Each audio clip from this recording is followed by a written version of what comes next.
Well, unfortunately, the time has come. We're going to actually have to do some pretty in-depth structural rust repair on the front of the lift back in order to be safe to drive.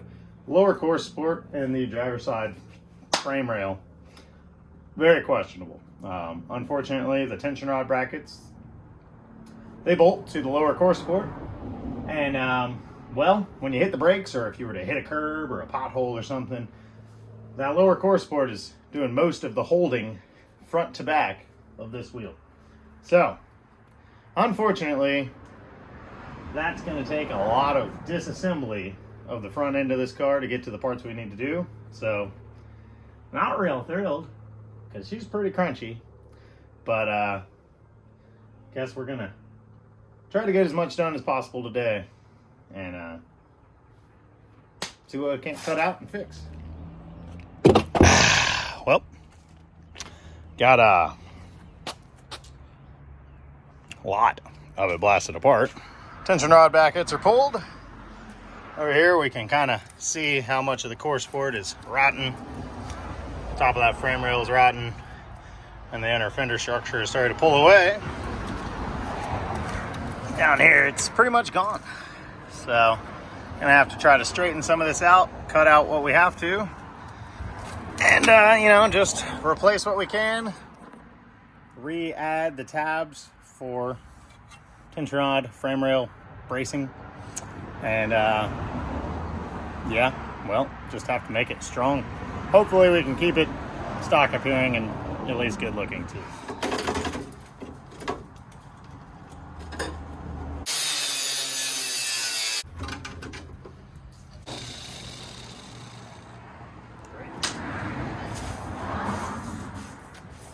Hey, here's where we're at. We've trimmed out most of the fat. I left this as a guideline.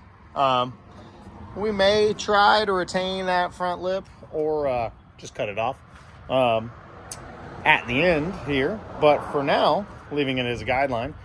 Went to, man, I got lucky. I got a metal supermarket 4 miles from my house.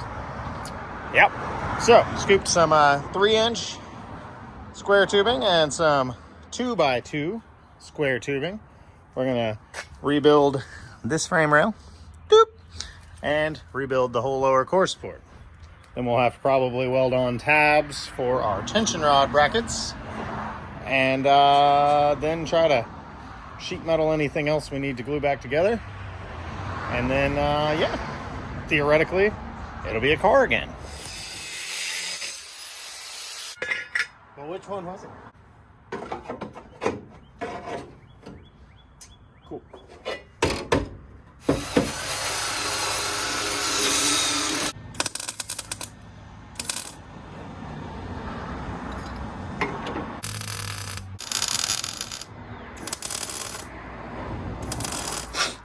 Had a delicious lunch, thanks to the fiance. Boy, I don't want to do this stuff. Starting to get our new frame rail welded in there. You know, not getting the best welds because thin to thick and rustish to fresh. So taking our time. Just gonna get it done.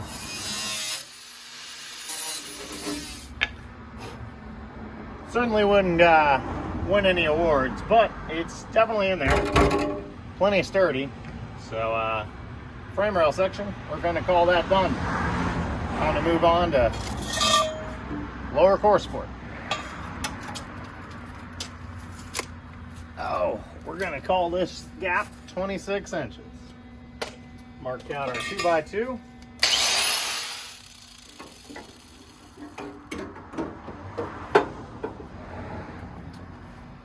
Definitely gonna need to trim out some more on this side. Okay, that's pretty level. Surprisingly close. Maybe we'll hit a couple tacks in there and see what it looks like. Well, it's ugly, but it is very sturdy. Be real honest, I ain't feeling it today. Don't want to do it. Gotta finish that up though, we got to. I did find out though, without trimming, the radiator will fit in here. It's tight, so we still might need to do something with it because there's no rubber padding in there to prevent chafe. Got a sheet metal in this side and probably a little bit underneath. Yeah, and then she should be ready to go back together.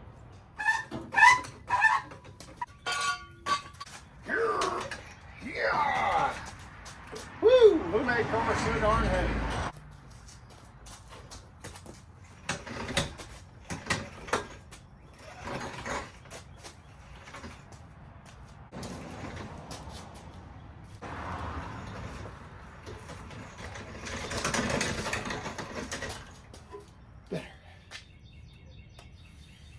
Smashed my tin snips a while back.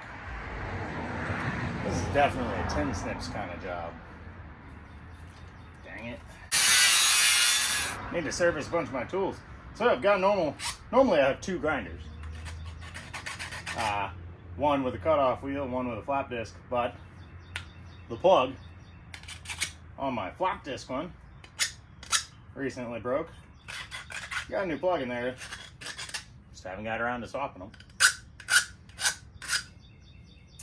So rather than switch that back and forth, I'm on hand file duty today.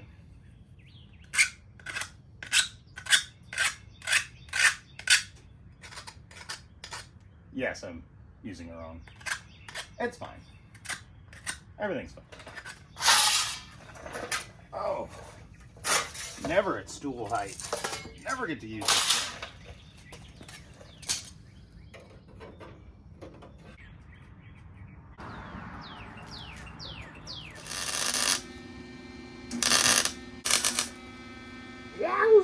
Now that we have this fully sheet metaled in and this fully secured again, probably a good time to make sure that the bumper still fits.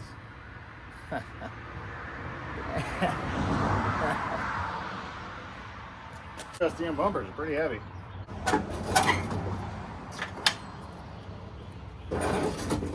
Good Lord, they stick out really far too. The answer is no. No, this does not fit anymore. This bumper tower needs to come over this way, I believe. There's some bolts in it, to be sure. We missed by 3/4 of an inch. It's moving. We might make it. Oh yeah. We didn't miss nothing. Well, it's time to okey doke ourselves into more than what we're in here for. What better time than to try to tuck these USDM bumpers in a little closer to the body? You know, why not? We're already in here. All right, so we've got these like bumper shock looking doodads. Took this nut off, it goes through there, and these 3 bolts go there. See if those compress at all. Like on a BMW, you can drill a hole. You can see I already have done that. And just drive your car into a wall and it'll squish the bumper shocks down. What do we do on this? So, drilled a few test holes here. One here, and one on the very top. And well, now this thing spins super freely.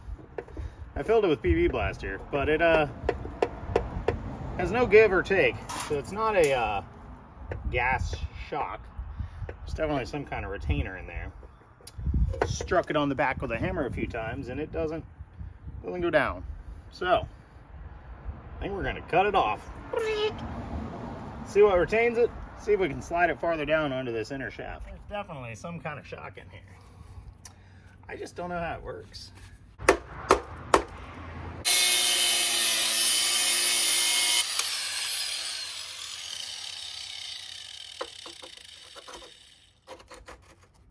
Perfect. All right. I did it. Figured it out so you don't have to.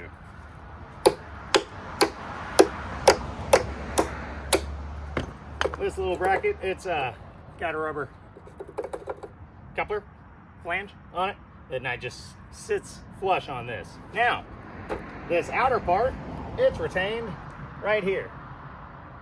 That's hook over. So instead of on this side, I absolutely mutilated this thing. Literally, I'm just gonna cut this top ring off. Should be able to slide this out like I did on this side. And then we'll look at what's on the inside. Just like that. Your outer cone comes off. I tried on that side, drilling through this body here. I don't know when and or where hydraulic fluid is, but this shock shaft is definitely not compressible. So the quickest way to deal with that is just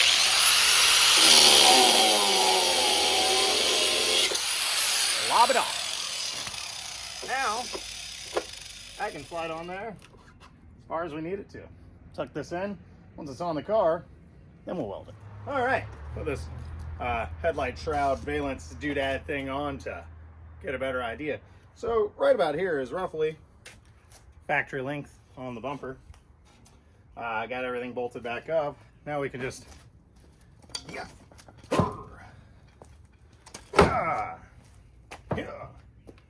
that fills up this panel gap. Perfect. There's normally like a 3-inch wide little rubber strip that goes in there. But this, that's all right. Now, you saw what we did. We just cut the end off of that cylinder where we were able to pull that shock mechanism out. All we did was cut that inner shock shaft off where this thing could bottom out in there. It could technically go shorter if we cut more in there, but I think this is the right length overall. Now, if you didn't have a welder, you wouldn't actually have to weld this. You could literally just drill a hole straight down through that outer shaft into that inner section and just bolt it. Self-tapper would probably work just fine. Honestly, friction works pretty good too.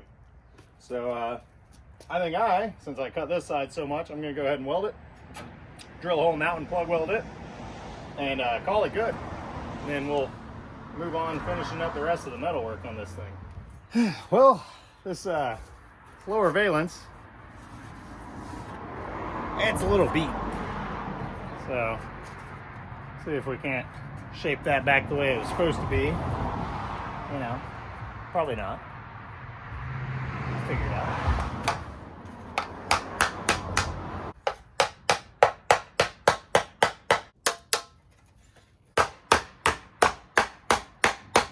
If you don't have fancy tools, under the grass, pretty good place to work on panels. Because, well, you know, don't scratch things up. It's also a little bit more forgiving. But if you really wallop it, it'll also give you room to put an outward facing dent on something. So, got a fun little nylon hammer for stuff like this. Trust me, I'm not a body guy. But I did have drift cars for a long time that are always totaled, so, you know, straighten things up. I'm okay at it. Definitely looks a touch better than it did. It's still a little wavy here. It seems like it's kind of stretched a bit, but we don't have tools to fix that. This corner of this fender is rolled up. Once I can find my channel locks, I'll probably pull that down. And I guess, well, we also have an Amazon Mark I Volkswagen front lip to put on it. Might look into that while everything's out of our way to do so. Who made this mess? Anyway, so this is literally the cheapest tin spoiler style front lip you can buy. I don't remember how cheap. I don't know, like 50 something, 50 bucks. One of the ways they make it the cheapest is by, you know, it's 2 pieces. Makes the box smaller for shipping. So, first thing I'm gonna do is go ahead and rivet it together. It's definitely harder to work with in 2 pieces. Wow. It's fine. Just a 1/8 hole. It's not, you know, at least it was a 1/2 inch. 1-piece lip. A little easier to work with. Right off the rip, it's definitely too narrow. So we're gonna have to lob these corners off.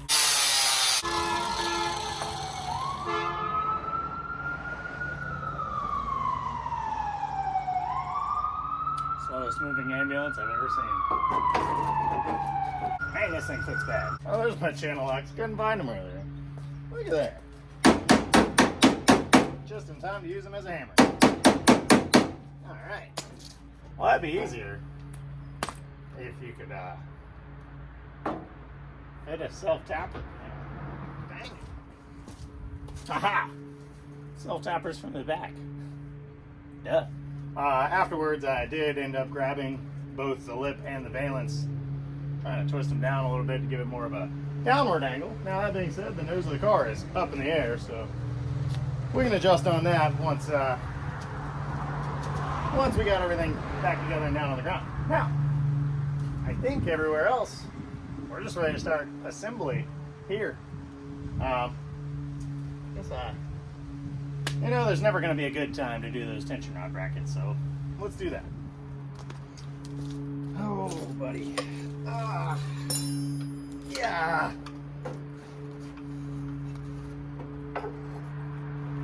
Great. We're doing great. We're on a great start. Crap. Well, got it back together. Tension rod brackets and frame rails, all that, all copacetic. Lower core sport, blase, blah, blah, blah. So, driving it around. Looks pretty awesome with its tucked front bumper. Definitely gonna have to do the rear. You know, also gonna have to get the fuel tank back in because, you know, we're still driving around on the boat tank, which is a little stinky. I'll probably go ahead and try to hook up a Weber.